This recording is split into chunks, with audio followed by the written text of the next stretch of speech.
boses ko. Hindi ako makaano. Gusto ko na nga kumanta kahit sintonado.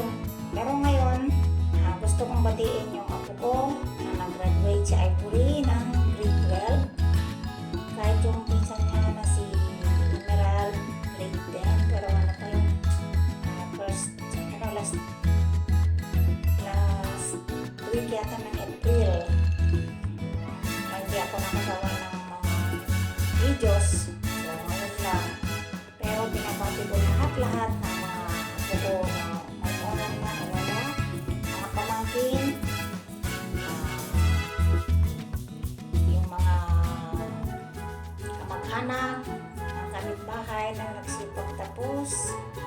Kahit hindi nagtapos o nagtapos man, may honor man o wala.